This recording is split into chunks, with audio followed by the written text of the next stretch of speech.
Загревање на Скопје. Скопје и општините од Скопската котлина се целосно покриени со електрична дистрибутивна мрежа. Но според последните анализи направени од UNDP за територијата на главниот град Скопје, само 21% од домакинствата се поврзани на еден од дистрибутивните системи за централно грејење со дистрибуција на топла вода кои се достапни во градот.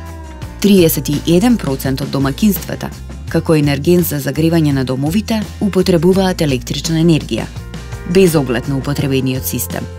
Речиси 30% од жителите во урбаниот дел на градот се поврзани со системот за централно градско грејење. Овие системи користат природен газ како основно гориво, но истовремено имаат опции за заменски горива. Иако, како основно гориво користат фосилно гориво, природен газ, има многу мала емисија на цврсти честички во амбиенталниот воздух во Скопје. Повеќе од 50% од стамбените објекти во Скопје немаат никаква изолација. 47% од домакинствата користат цврсто гориво во печки за согорување, за загревање на домакинството, како огревно дрво, јаглен, пелети, брикети или друго цврсто гориво. А 1% од испитаниците користат течни или гасни горива кои се достапни на пазарот за загревање. Загадувањето на воздухот при користењето на цврсти горива за загревање е драматично поголемо. Што можете да направите за намалување на загадувањето и здрава животна средина?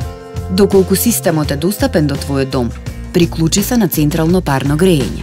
Ако немаш пристап до централно парно грејење, разгледај можноста за загревање на домот со топлинска пумпа како најефикасен начин за грејење. Пред да го избереш јагленот како огревно средство, информирај се за последиците од неговото согорување по твоето здравје и здравјето на твоите деца. Доколку се грееш на цврсто гориво, дрво или јаглен, информирај се во Центарот за енергетска ефикасност во општината или во град Скопје дали постојат можности за финансиска помош за набавка на поефикасна печка за цврсто гориво или промена на начинот на загревање, топлински пумпи, пелети, сончеви колектори. Побарај опции за подобрување на енергетската ефикасност на вашиот дом, нова фасада, нови прозорци, а особено внимание посвети на изолацијата на кровот. Со енергетската ефикасност ќе заштедиш пари, истовремено подобрувајќи го квалитетот на својот живот.